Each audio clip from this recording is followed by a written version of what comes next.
ada surga.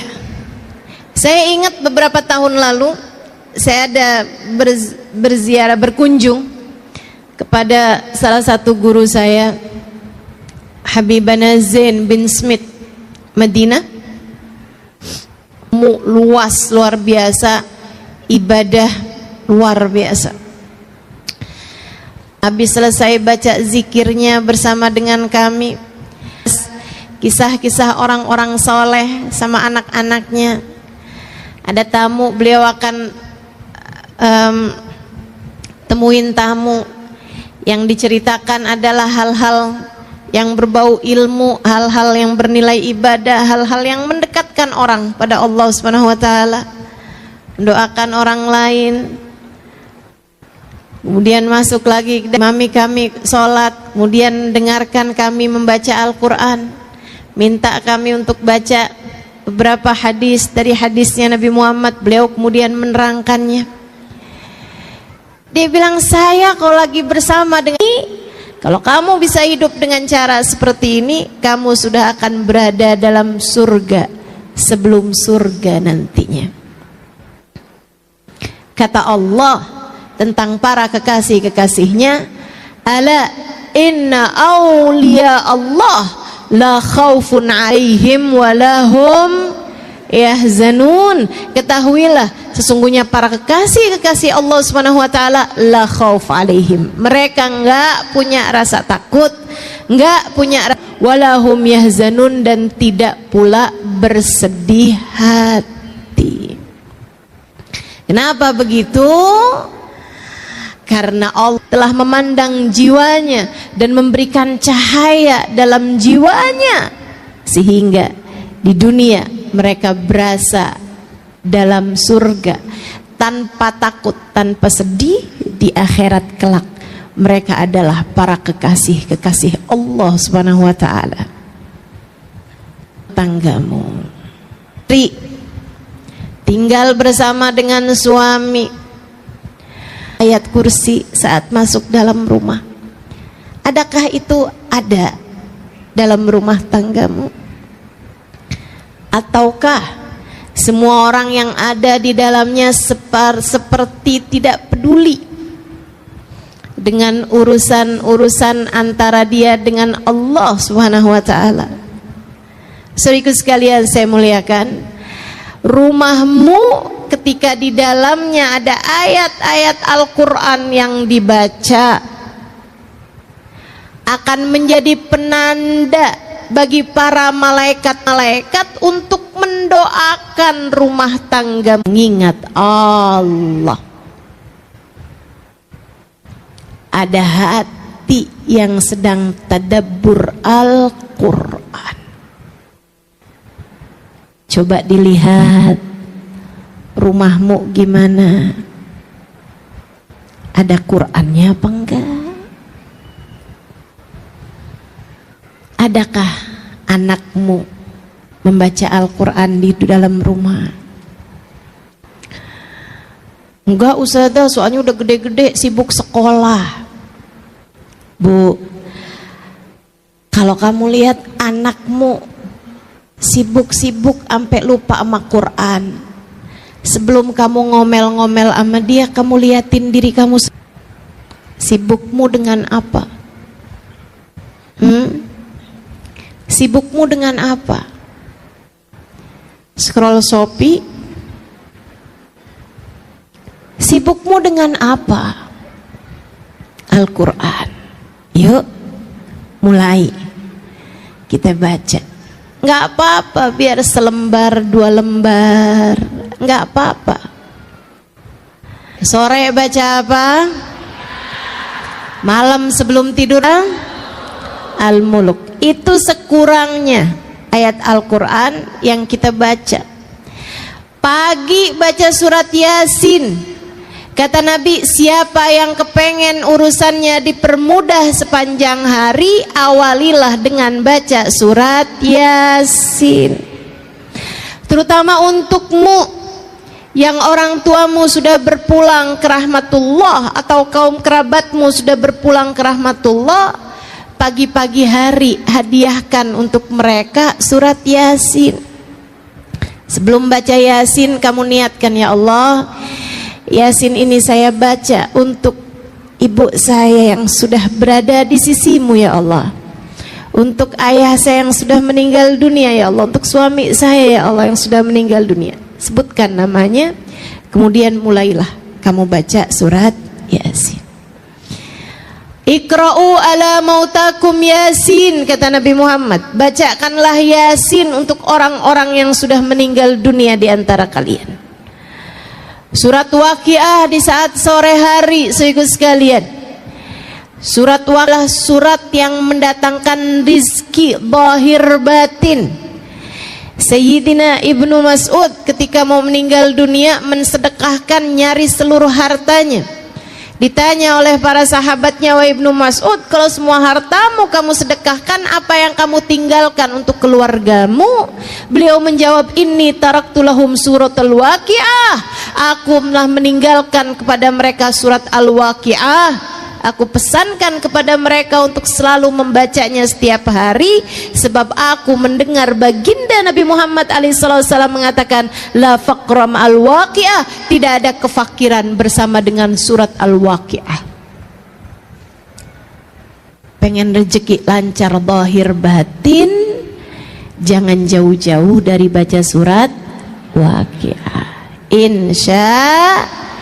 Insya Allah. Malam sebelum tidur, boleh habis maghrib, boleh habis isya, kamu baca surat Al-Mulk, surat Tabarakal Muluk.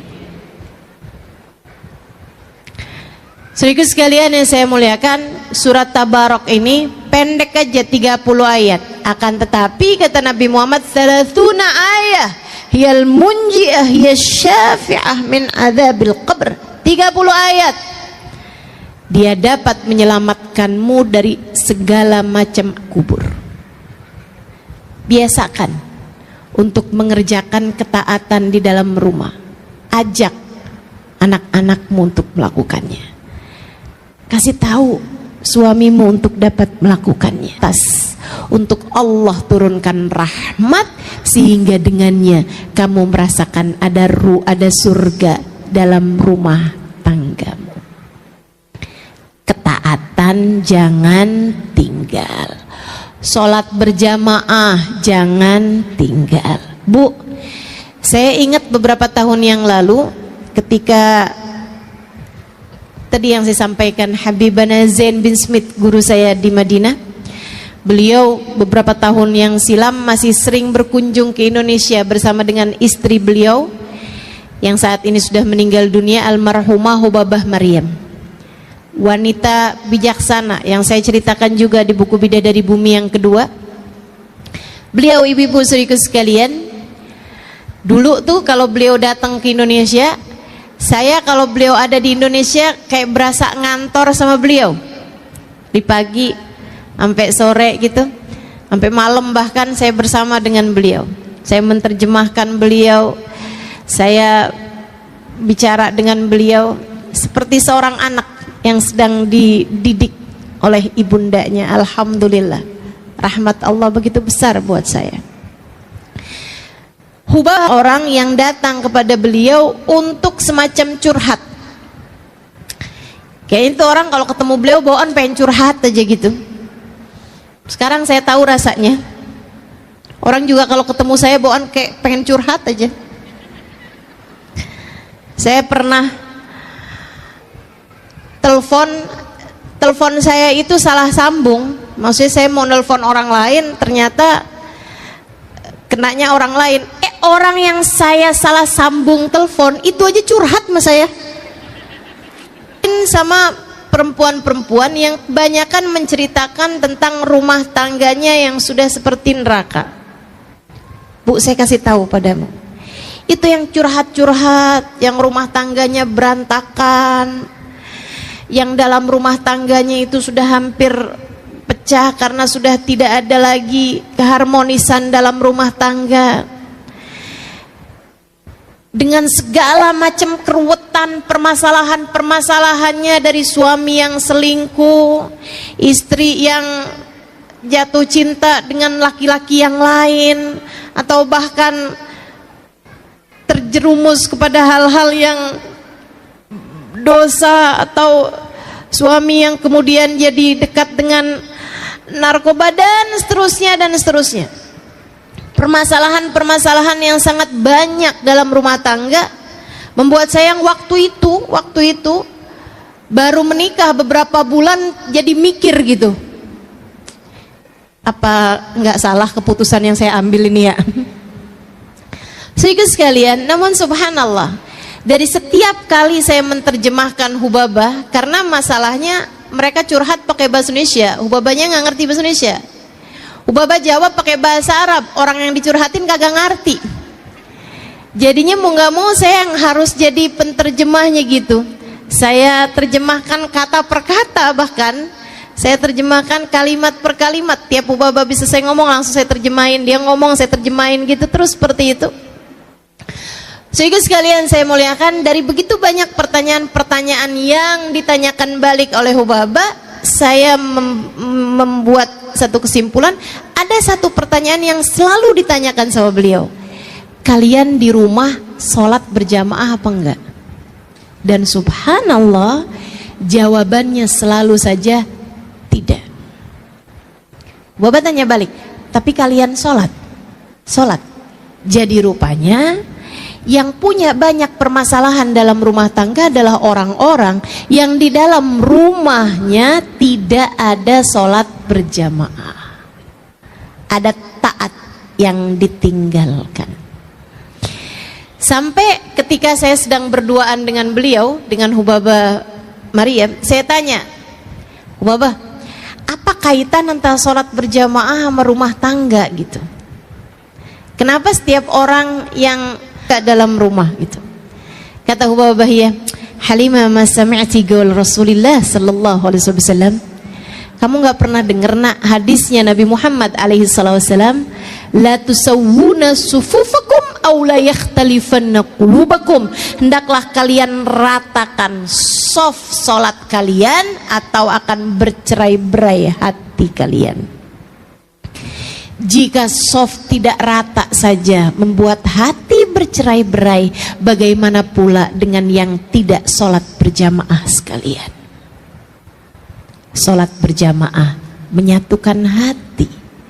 Kamu kalau kepengen rumah tanggamu berada dalam surganya, laksanakanlah sholat dengan berjamaah di dalam rumahmu itu. Insya niat apa enggak niat nih kira-kira? Mulai kapan sholat berjamaahnya? Sekarang. Insya Allah kerjain ya. Ustazah, suami saya kerja ustazah. Nggak apa-apa, kerja, tapi di saat beliau berada dalam rumah, di saat dia sedang berada dalam rumah dan kamu juga sedang berada dalam rumah, maka kalian ngerjain sholatnya jangan masing-masing, jangan sendiri-sendiri, sholatlah dengan berjamaah. Faham? Suami saya sholatnya di masjid ustazah. Oke. Tapi kan biasanya biar bagaimanapun ada masanya ketika suami harus sholat di rumah, ya kan begitu? Nah, saat dia sedang mengerjakan sholatnya di rumah, kamu sholatlah dengan berjamaah bersama dengan dia. Itu maksud saya. Insya Allah. Jangan tinggal ketaatan. Ini syarat mutlak menghadirkan surga dalam rumah tanggamu. Yang kedua, tinggalkan dosa. Ustazah, saya sih bisa tinggalin dosa ustazah, tapi suami saya enggak. Dia selalu saja mengerjakan dosa-dosa di dalam rumah tangga kami. Bu, mulailah dari dirimu sendiri dulu. Mulailah dari dirimu sendiri dulu. Tinggalin dosa-dosa. Saya nggak ngerjain dosa ustazah. Yakin? Ngomelin suami kamu pikir bukan dosa? nilep duit suami ketika kamu lagi nyuci baju, terus nemu ternyata di saku bajunya ada uangnya, kamu pikir nggak dosa? Ustazah, emang itu dosa ya? Bukannya rezeki istri soleha? Yuk tinggalin dosa. Bu, saat kamu bohong, kamu pikir itu nggak dosa? Dosa. Al-mu'min la yakdzib, kata Nabi Muhammad. Orang mukmin nggak bohong. Orang mukmin nggak bohong. Orang mukmin nggak bohong. Saya ulang-ulangin ini, Bu, orang mukmin nggak bohong. Sengaja saya ulangin terus, orang mukmin nggak bohong. Biar kamu ingat dalam pikiran kamu, orang mukmin gak bohong. Saat kamu nanti mau berbohong, entah kepada anakmu, entah kepada suamimu, entah kepada siapapun, kamu ingat ucapan saya, orang mukmin gak bohong. Sebab ucapan saya adalah apa yang telah disampaikan baginda Nabi besar Muhammad sallallahu alaihi wasallam ketika beliau ditanya, wahai Rasulullah, yaznil mu'min, apakah orang mukmin ada yang berzina? Kata Nabi Muhammad, bala wa yatub, iya, ada orang mukmin berzina kemudian dia bertaubat. Ya Rasulullah, yasrikul mu'min, apakah orang mukmin ada yang bisa nyuri? Ada, kata Nabi Muhammad, wa yatub, tapi kemudian dia bertaubat dari apa yang dia lakukan.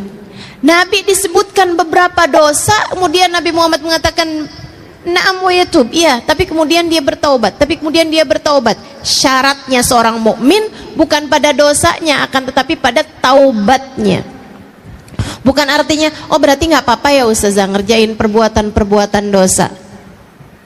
Bukan begitu. Akan tetapi orang mukmin mungkin pernah mengalami masa lalu yang kelam, akan tetapi kemudian dia bertaubat dari masa kelamnya tersebut.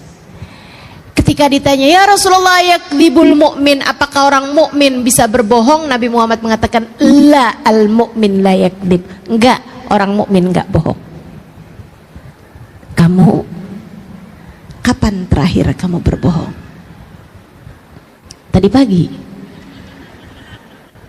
Kapan terakhir kamu berbohong? Ibu-ibu saudariku sekalian, saya muliakan, berapa banyak kebohongan yang telah kamu lakukan. Kamu kepengen rumah tanggamu berada dalam surganya, tinggalkan kebohongan. Jangan bohong. Jangan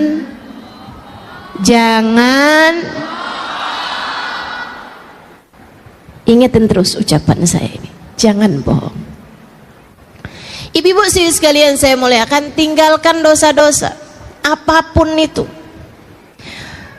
Kamu kecewa karena suamimu telah menduakan hatimu dan sebagaimana mestinya, tidak memberi kepadamu apa yang kamu harapkan, hingga satu hari ketika suamimu sudah tertidur di sampingmu, ada pesan masuk, hai, apa kabar? Dari mantan ketemuan waktu reuni kemarin. Saya sih Bu nggak setuju dah Bu sama acara reunian. Banyak yang CLBK. Ya ampun, saya nyesel nggak kawin sama dia. Sekarang udah punya pom bensin. Bahaya banget. Yuk, akhirnya dapat nih WhatsApp nih.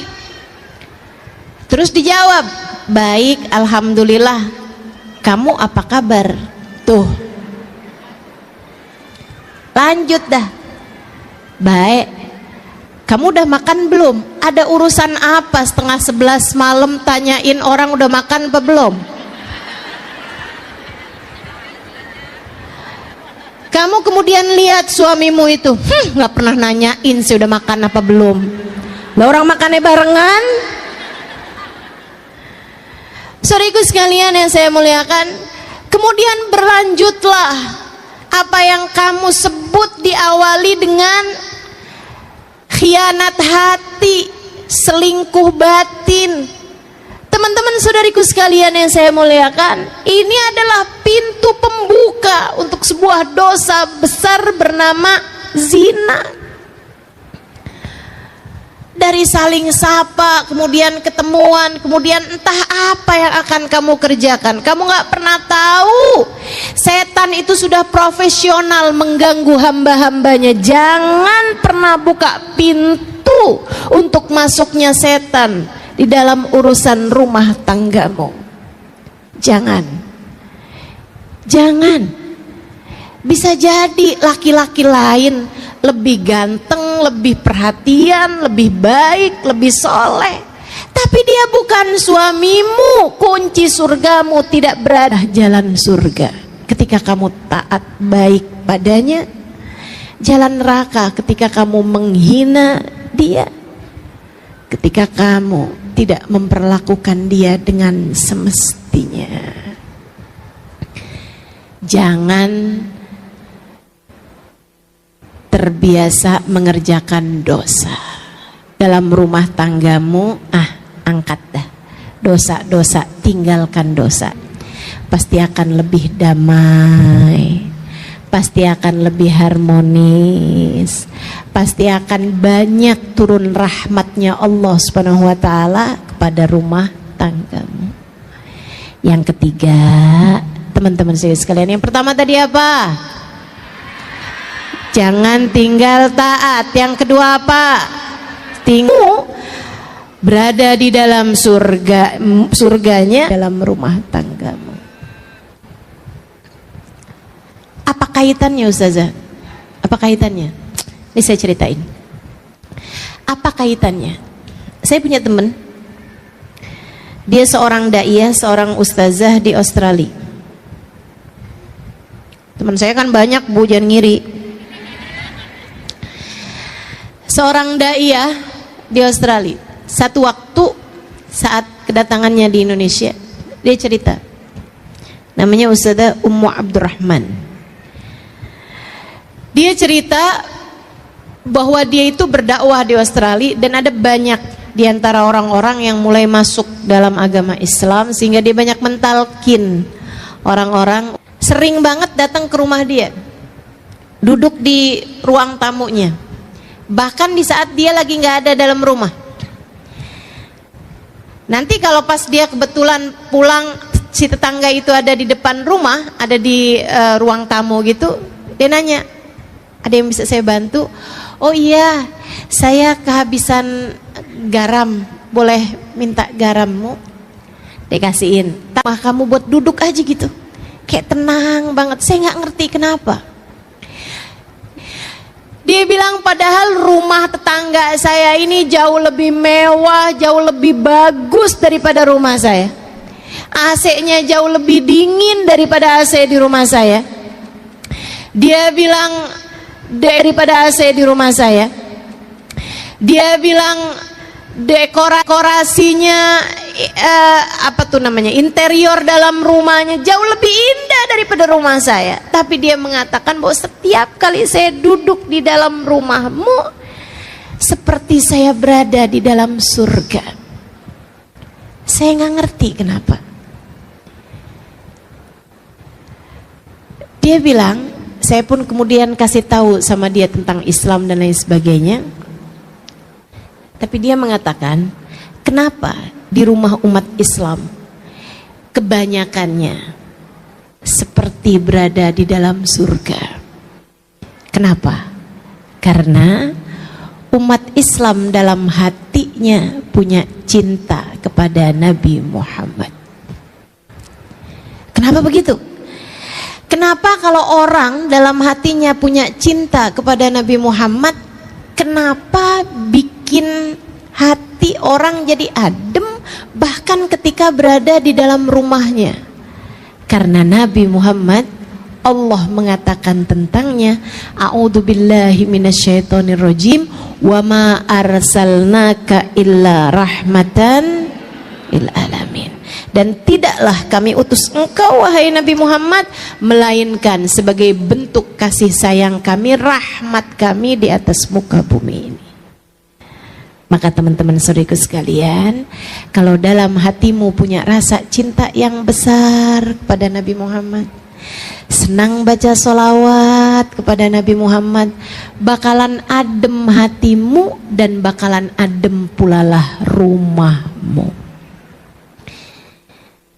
Yang terakhir, kalau kamu kepengen rumah tanggamu jadi tempat turun hujan rahmatnya Allah, menjadikan rumahmu ada surga di dalam rumahmu, saudariku sekalian yang saya muliakan, terakhir, cobalah belajar untuk memiliki akhlakul karimah, akhlak yang baik kepada siapapun.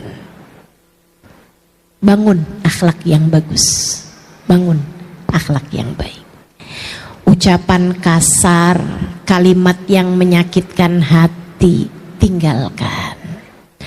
Marah-marah, apalagi nggak jelas marahnya sebabnya apa, tinggalkan. Tinggalkan.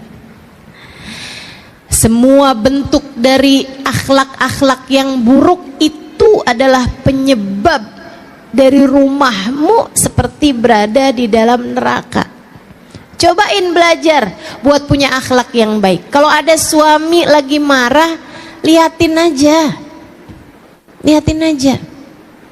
Kemudian kalau dia marah-marah, ngomong-ngomong yang gak enak gitu, Bu, kamu dengerin aja tapi gak usah percaya. Gak usah percaya. Sebab yang berbicara bukan hatinya, yang berbicara adalah setan yang sedang menguasai hawa nafsunya. Kamu mau percaya sama setan? Enggak. Saya menuduh suami saya bohong, Ustazah. Suamimu mungkin enggak bohong, tapi yang sedang bohong adalah setan yang sedang menguasai suamimu. Buktinya, coba kamu ingetin betapa seringnya kamu habis marah-marah, habis itu kamu nyesel. Betul? Terus kamu bilang, maaf ya, saya tuh nggak ngomong dari hati saya. Betul? Dari mana tuh kamu ngomong? Dari hawa nafsu. Hawa nafsu kamu tuh. Kenapa kok bisa hawa nafsu kok lagi marah bisa ngomong sesuatu hal yang begitu menyakiti hati orang lain, begitu kasar, begitu keji? Karena orang kalau lagi marah hatinya dimain-mainkan sama setan, kata Nabi Muhammad, seperti anak kecil main-mainin bola. Seperti anak kecil main-main bola. Seperti itu pula lah setan ketika hati kamu lagi marah, dia main-mainkan hati kamu, masukkan hawa nafsu sehingga bikin kamu jadi marah-marah seperti itu. Enak rasanya? Enggak. Enggak enak rasanya. Enggak enak rasanya. Ustazah, tapi kok saya enak ya kalau habis marah-marah? Hati-hati. Kalau kamu merasa saya kok enak ya habis marah-marah, hati-hati. Jangan-jangan kamu sudah bukan lagi seseorang yang sedang dimain-mainkan hatinya oleh setan, melainkan kamu berubah jadi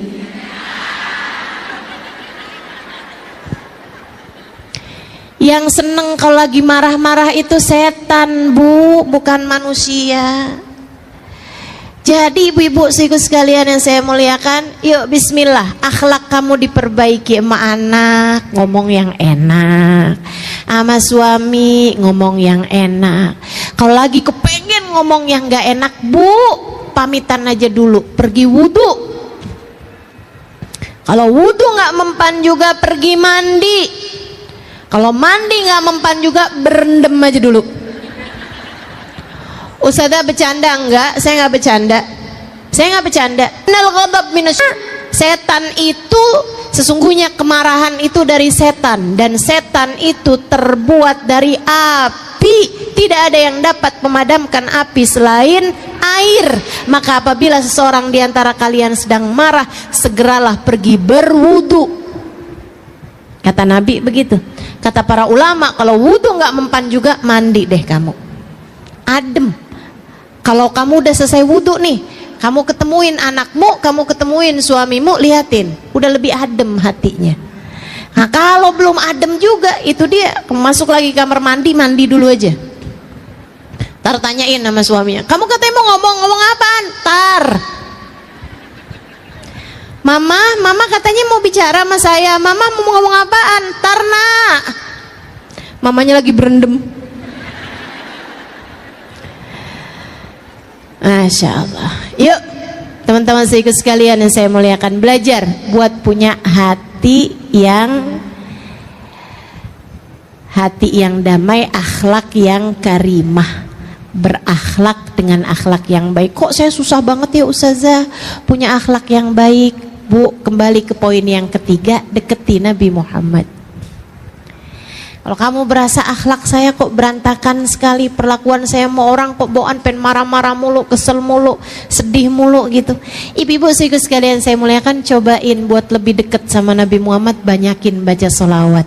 Fama min khuluqin fil bariyati mahmud illa wa huwa mutalaqan an zainil wujud. Tidak ada satu sifat terpuji di atas muka bumi ini melainkan semuanya bersumber dari Nabi besar Muhammad sallallahu alaihi wasallam. Lihatin, kalau kamu tambah dekat sama Nabi Muhammad, tambah cinta sama Nabi Muhammad, tambah sering baca sholawat sama Nabi Muhammad, tambah adem hatimu, tambah banyak rahmat yang turun pada hatimu, nanti lama-lama hatimu jadi semakin lembut sehingga akhlakmu jadi semakin mulia, insya.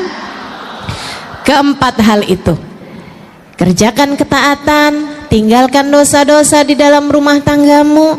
Kemudian yang ketiga, deketi baginda Nabi besar Muhammad sallallahu alaihi wasallam.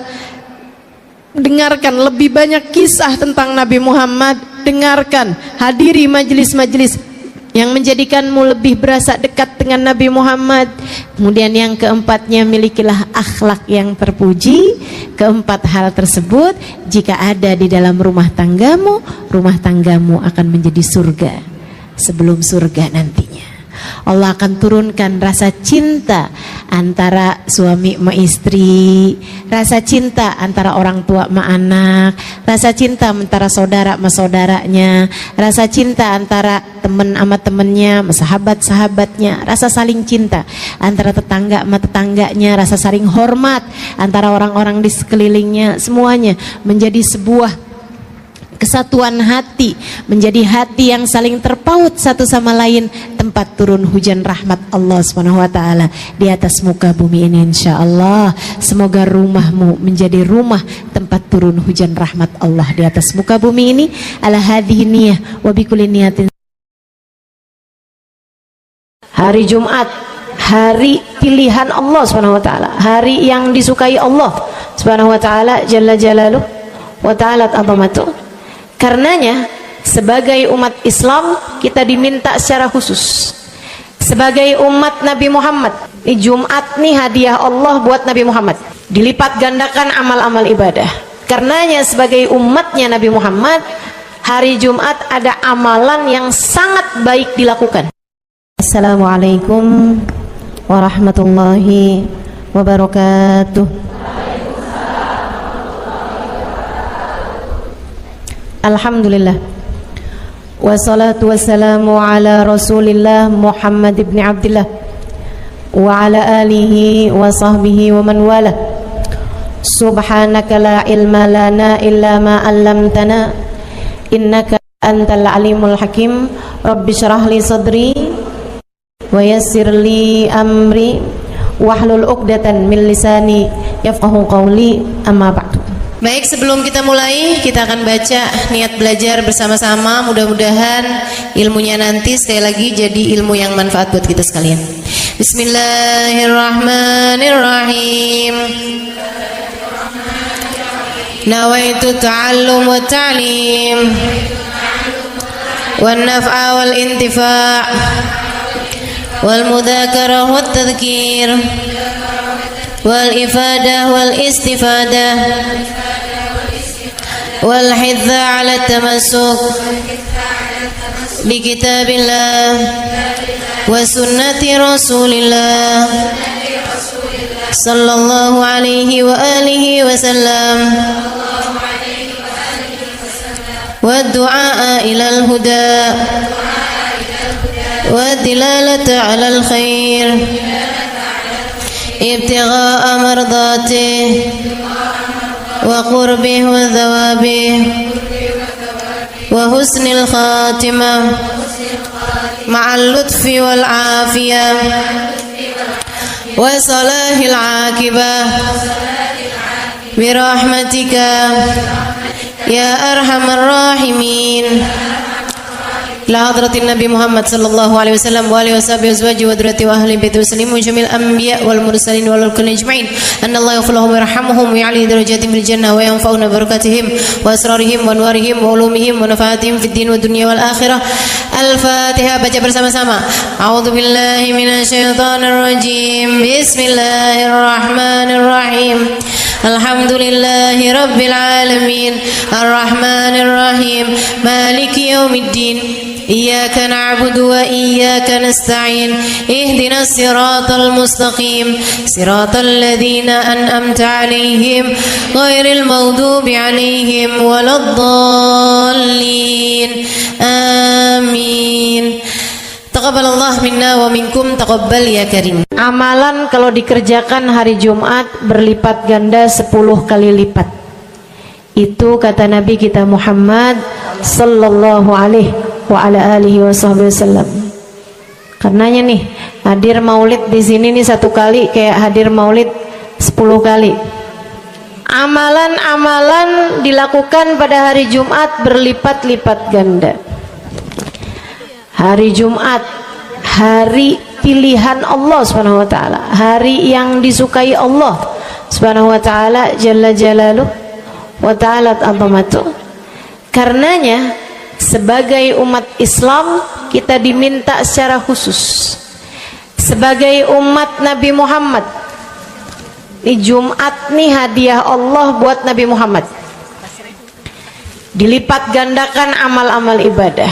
Karenanya sebagai umatnya Nabi Muhammad, hari Jumat ada amalan yang sangat baik dilakukan pada malam dan hari Jumat ini. Nabi Muhammad mengatakan, "Aktsiru minas salati alayya fil lailatil gharra wal yaumil azhar." Kata Nabi, perbanyaklah bersolawat kepadaku pada malam yang benderang, bercahaya, dan juga pada siang hari yang terang benderang. Apa itu Rasul? Malam hari yang terang, siang hari yang terang. Itu malam dan siang apa? Apa yang mataharinya paling cetar membahana gitu? Atau malam purnama gitu? Atau bagaimana? Kata Nabi Muhammad, pada malam Jumat dan pada hari Jumat. Ini yang sekarang kita berada. Disunahkan, dianjurkan, direkomendasikan kita umat Islam untuk secara khusus memperbanyak bersolawat kepada Nabi besar Muhammad. Maka kita hadir pada maulid hari ini, pagi ini, mudah-mudahan dapat banyak keberkahan. Karena dalam maulid tuh per berapa baca solawat sekian, baca solawat dikit-dikit, solawatan, kan begitu. Alhamdulillah. Solawatan itu sendiri teman-teman saya sekalian merupakan cara kita menyambungkan diri dengan Nabi besar Muhammad. Fadilahnya banyak banget, fadilahnya banyak banget. Solawatan itu banyak banget. Semua yang kamu perlukan, semua yang kamu idam-idamkan, semua yang kamu harapkan dunia hingga akhirat ada dalam keberkahan, ada dalam fadilah bersolawat kepada Nabi besar Muhammad sallallahu alaihi wasallam. Setara vitamin kalau saya lihat-lihat, solawat itu setara vitamin. Kalau buat badan nih, solawat itu sama dengan vitamin. Vitamin itu orang sehat bagus, orang sakit bagus, orang baru habis sakit bagus. Orang kalau sehat perlu banyak vitamin untuk menjaga kesehatannya. Orang kalau sakit perlu vitamin biar cepat sembuh dari sakitnya, kan begitu? Orang kalau baru habis sakit, baru habis operasi, nah itu vitamin mesti perbanyak biar cepat pulihnya. Demikian pula dengan vitamin bagi kehidupan dunia akhirat kita adalah salawat kita kepada Nabi besar Muhammad sallallahu alaihi wasallam. Orang kalau banyak baca salawatnya, insya Allah penyakit-penyakit hati ini mudah-mudahan disehatkan Allah. Penyakit-penyakit pikiran mudah-mudahan disehatkan Allah. Masalah-masalah yang ruwet-ruwet biar jadi pada lancar. Jalan-jalan yang sepertinya buntu mudah-mudahan jadi terbuka. Keadaan-keadaan yang tidak menyenangkan, semoga dengan berkat salawat kita kepada Nabi Muhammad, Allah subhanahu wa ta'ala gantikan dengan keadaan-keadaan yang menyenangkan. Insya Allah. Sholawat banyak benar manfaatnya. Meskipun tentu aja sholawat bukan asal sholawat. Maksudnya gimana Ustazah? Sholawat bukan asal sholawat. Sholawatnya harus ditambahin plus 1 aja minimal. Ada beberapa, tapi seenggaknya 1 aja kamu punya. Sholawat ditambah cinta sama Nabi Muhammad. Sholawat tambah cinta sama Nabi Muhammad. Sholawat yang ketika kamu membacanya diiringi rasa rindu kepada Nabi besar Muhammad. Bukan asal sholawatan kamu sambil nonton sinetron, Allahumma sholli ala Muhammad, Allahumma sholli ala Muhammad, Allahumma sholli ala Muhammad, Allahumma sholli ala Muhammad, Allahumma sholli ala Muhammad. Enggak gitu. Nah gitu.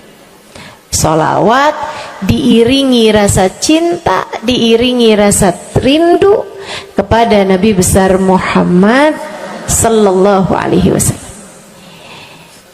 Itu yang diharapkan untuk dilakukan, sehingga dengan cara itu fadilah-fadilah sholawat yang banyak insya Allah Allah subhanahu wa ta'ala raihkan buat kita. Apa aja? Yuk saya mau ngasih tahu beberapa di antaranya. Banyak masalahnya, saya mau nyebutin beberapa aja di antaranya. 1. Sholawat itu adalah amal ibadah kita yang tidak diwajibkan khusyuk, tidak wajib tahu artinya satu persatu. Jadi andai pun kita membacanya karena riya sekalipun, riya nih mau pamer, misalnya gitu ya, biar orang tahu suara saya bagus. Allahumma salli ala sayyidina Muhammadin tibbil qulubi wa dawaiha wa afiyatil abdani wa shifaiha wa nuril absari wa diyaiha wa ala alihi wa sahbihi wasallim. Suara saya bagus apa enggak? Bagus. Saya tadi berasa suara saya bagus, pas dengerin ibu-ibu kayak lebih bagus deh. Misalnya andai saya membaca sholawat sementara hati saya nggak murni, akan tetapi ada riak-riaknya. Hati saya nggak murni bener-bener nyari ridho Allah, akan tetapi masih ada kayak biar orang tahu saya rajin sholawatan, biar orang tahu nih saya sering bersolawatan, biar suami saya tahu nggak bawel mulu. Allahumma sholli ala sayyidina Muhammadin tibil qulub. Kamu tuh dari tadi nonton aja Allahumma sholli ala sayyidina Muhammadin tibil qulub. Misal gitu ya. Pokoknya yang namanya sholawat itu andai pun dibaca tanpa kehusyuan dan ada riyaknya sekalipun, itu masih mungkin untuk diterima sama Allah. Katanya Imam Syafi'i alaihi ridwanallah, Imam Syafi'i radhiyallahu ta'ala anhu arba'ah, beliau mengatakan kullu amal ibni adam bainal qabuli wa raddiya illa salatu ala al-habibi Muhammadi fa innaha maqbulatun hatman bighairi taraddudi. Semua amal ibadahnya manusia nih ada yang diterima, ada yang ditolak. Amalan kita nih ada yang diterima, ada yang ditolak. Amalan dari orang Islam yang hatinya punya cinta sama Nabi Muhammad. Amalan dari orang Islam yang hatinya punya cinta sama Nabi Muhammad. Sebab kalau hati udah nggak ada cinta-cintanya sama Nabi Muhammad, bahkan Islam pun sulit untuk dia pertahankan. Sebab syahadat tak hanya berisi la ilaha illallah, melainkan juga berisi Muhammad Rasulullah. Kata Imam Syafi'i, kullu amal ibni Adam bainal qabuli wa raddiha. Semua amal ibadahnya umat nih ada yang diterima, ada yang ditolak. Illa salatu alal habibi Muhammadi, selain salawat kepada Nabi Muhammad. Fa innaha maqbulah, karena sungguhnya salawat itu akan diterima oleh Allah hatman bighairi taraddudi, secara pasti tanpa ada keraguan-raguan. Kamu mati bawa iman, salawatmu semua diterima sama Allah. Dengan syarat tadi, mati bawa iman, salawatmu akan diterima semua sama Allah Subhanahu wa taala jalla jalaluhu wa ta'ala azamatuh. Saya pernah nanya sama saya punya kiai di Tegal. Saya bilang, kenapa salawat itu pasti diterima sama Allah? Beliau memberikan ibarat. Kata beliau, karena Nabi Muhammad itu kekasih Allah. Karena Nabi Muhammad itu manusia paling tercinta di sisi Allah. Sehingga apapun kalau lewat jalannya Nabi Muhammad, itu akan lebih mudah buat diterima sama Allah. Semacam begini loh, kata kiai saya, semacam begini nih. Kamu kalau kirim surat misalnya ke gubernur, apalagi presiden, apalagi raja misalnya, kamu kalau mau kirim surat kepada orang besar, maksudnya orang yang memiliki kekuasaan atau pangkat atau apapun lah. Nah itu kan mau nyampe nya surat tersebut dari kampung nih, minta jalannya dibenerin, mau kirim surat ke gubernur, itu mesti lewat desa, habis desa ke kecamatan, habis kecamatan, kabupaten, habis kabupaten, baru kemudian melewati banyak-banyak pintu untuk bisa surat tersebut sampai. Itu pun begitu nyampe ke gubernur belum tentu dibaca, betul? Kalaupun dibaca belum tentu dibalas, betul? Kalaupun dibalas belum tentu apa yang kamu harapkan dilaksanakan. Akan tetapi kalau kamu punya jalur khusus, kenal sama anaknya gubernur, bahkan bukan cuman kenal, kamu dekat, apalagi jika bukan hanya dekat tapi kamu disayang sama anak gubernur. Kamu kalau lagi mau benerin jalan nih, mau ngomong sama gubernur, kamu bikin surat, kamu kasihin surat tersebut lewat anaknya. Tolong dong sampein sama bapak, jalanan nih rusak, Susah banget kita padahal mau bikin maulid nih. Sian nanti Ustazah Halimah susah masuknya. Misal gitu kan. Kalau kita ngomong sama dia nih, dia bilang iya deh, tenang, saya sampein sama bapak saya. Nungguin bapaknya pulang kantor sambil pijit-pijit kaki, kasihin tuh surat, Pak bacain dong Pak, dari teman saya nih, kan begitu. Si bapak baca, abisnya dibaca, bakalannya dibales. Iya deh, nanti saya bangunin tuh jalan sesegera mungkin, kan begitu. Kalau kemudian jalanannya itu dibagusin, dibaca, gubernur ini karena sayang sama yang bikin surat atau karena sayang sama anaknya? Karena sayang sama anaknya. Kamu kalau ngerjain ibadah, Bu, Kak, Dek, sholat itu yang diterima hanya kadar kehusyuannya. Sedekah itu yang diterima hanya kadar keikhlasannya.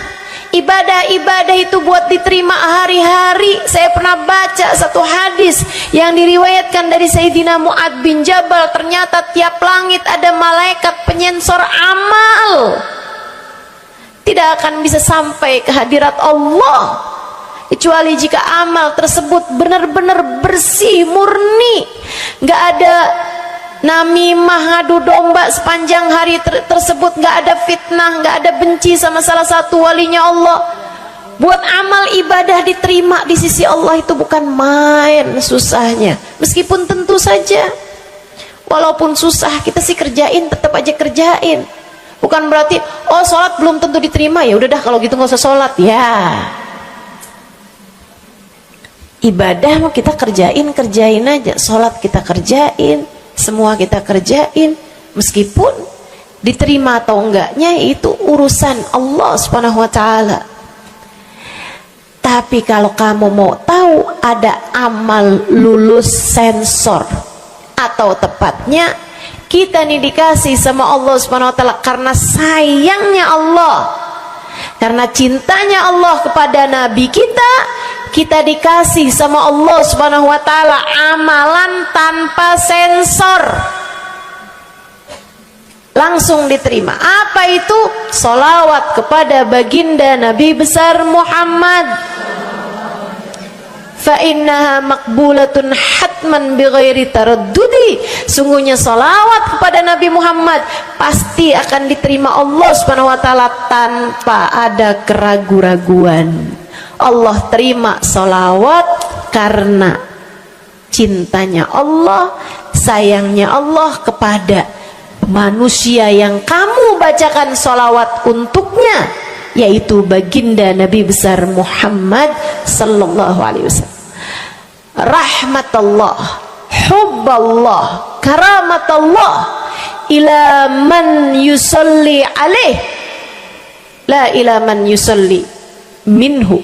Allah tuh rahmat, sayang, cinta kepada orang yang dibacakan sholawat kepadanya, sehingga sholawat diterima bukan karena memandang siapa yang membaca sholawat tersebut.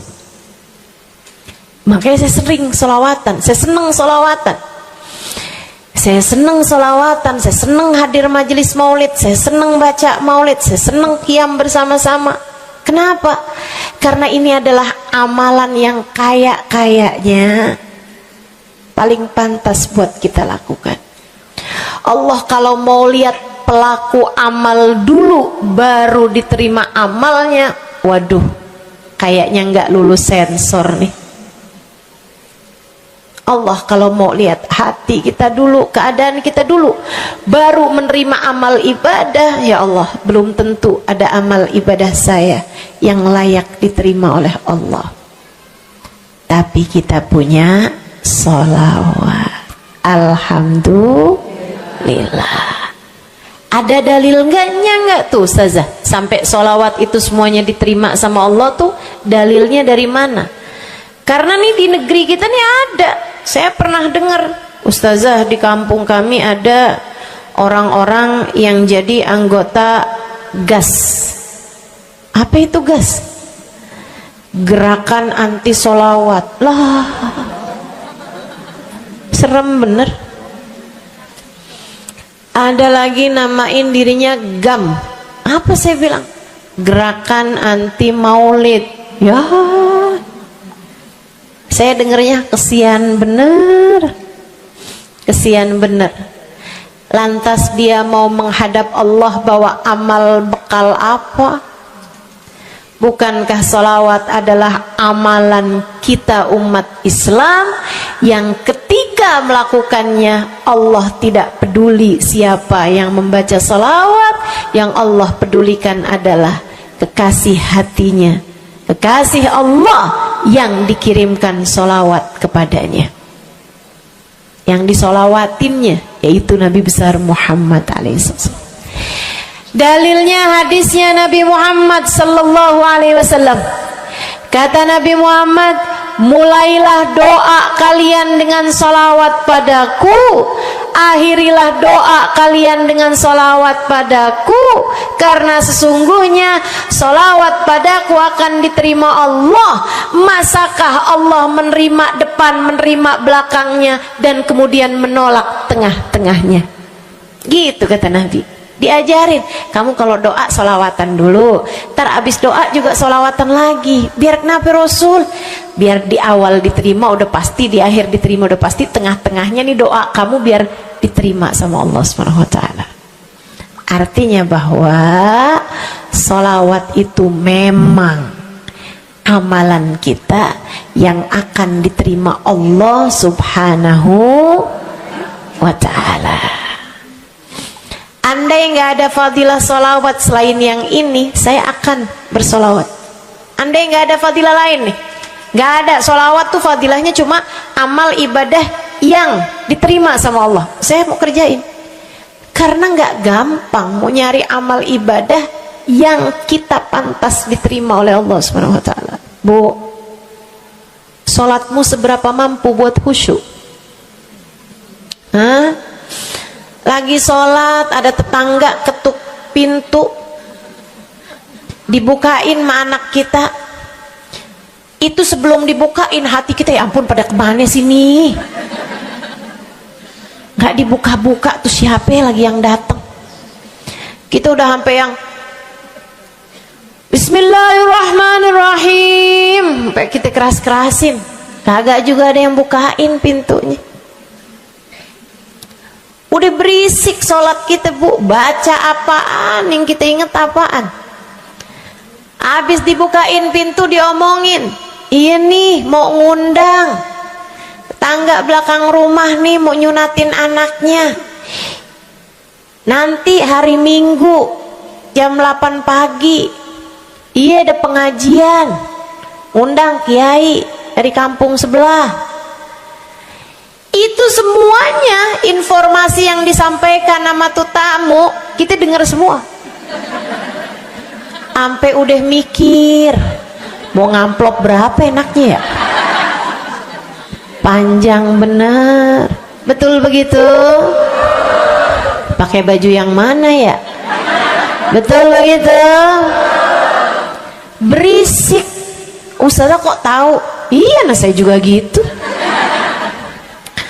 Sholat kita masih bising, sholat kita masih berisik, rasanya masih belum pantas sholat kita ini untuk bawa kita menuju surga. Belum pantas rasanya sholat kita ini untuk kita haturkan kepada Allah Subhanahu wa ta'ala. Sholat kita ini belum layak diterima, bagaimana mungkin untuk dibalas? Diterima aja masih belum pantas. Katanya Sayyidina Hasan Al-Basri alaihi ridwanullah, salah la tahdur fiha al-qalb fahiya ila al-uquba asra. Salat yang hati kamu nggak hadir di dalamnya lebih mendekatkanmu kepada azabnya Allah Subhanahu wa taala. Naudzubillah min dzalik. Gimana nih modelannya? Gak bisa kita andalkan sholat kita, meskipun tentu saja kita tetap harus sholat. Jangan tinggal sholat. Ninggal sholat tuh kayak lagi gunting-guntingin tali yang antara kita dengan Nabi Muhammad. Kita nih sama Allah dikasih banyak tali nih. Kamu kalau berani ninggal sholat tuh kayak lagi guntingin tali. Sekali kerjain, cret, putus. Sekali lagi kerjain, cret, putus. Ada beberapa tali, udah tuh. Ninggalin sholat beberapa kali dengan kesengajaan, dengan pengetahuan, sangat sulit untuk menyambungkan dirimu dengan baginda Nabi besar Muhammad sallallahu alaihi wasallam yang telah mengatakan sesungguhnya perbedaan antara kita dengan orang non muslim adalah urusan sholat. Jadi itu fadilahnya sholawat. Jadi amal ibadah yang akan diterima Allah. Yang kedua, sholawat itu fadilahnya teman-teman sekalian menjadikanmu lebih mungkin dikenal sama Nabi Muhammad. Ini kalau buat saya penting banget. Jadi seseorang dikenal sama Nabi Muhammad. Ibu, kata orang nih saya terkenal. Diam semua. Kata orang saya terkenal. Seenggaknya follower saya lebih banyak lah daripada ibu-ibu. Ya kan begitu? Seenggaknya yang dengerin kajian-kajian saya lebih banyak lah daripada yang dengerin ibu-ibu di rumah. Tapi ya Bu, kalau saya pikir-pikirin, sebenarnya dikenali sama siapapun itu enggak jadi manfaat kalau saya tidak dikenal sama Nabi Muhammad. Sebagaimana ibu-ibu, andai nggak ada siapapun mengenal dirimu Bu, kayak tetangga aja mau ngawinin kamu nggak diundang, misal andai nih saudara kita sendiri kenal tapi kayak nggak mau kenal gitu, andai nggak banyak orang kenal sama kita gitu kan, karena ya kita bukan sesiapa, misalnya gitu. Ibu-ibu saudaraku sekalian, itu Bu nggak cukup berpengaruh bagi dunia akhiratmu, bagi dunia terutama bagi akhiratmu, jika meski tidak banyak orang mengenalmu, akan tetapi Nabi Muhammad sallallahu alaihi wasallam mengenalmu. Saya sering bercerita tentang Zarqa, seorang perempuan, nggak ada siapapun kenal. Tetangganya kenal juga gitu aja, nggak ada yang sayang gitu, nggak ada yang cinta gitu kan, nggak ada yang perhatian gitu juga, biasa aja. Perempuan paruh baya, nggak punya sesiapa, tinggal sebatang kara di rumah, mau bikin baik sama orang, ngasih sedekah sama orang juga nggak punya duit banyak-banyak gitu, buat hari-hari sendiri aja gitu. Akan tetapi satu hari Islam masuk ke dalam hatinya, membuat Zarqa jatuh cinta kepada Nabi Muhammad. Hatinya penuh cinta kepada baginda Nabi. Satu hari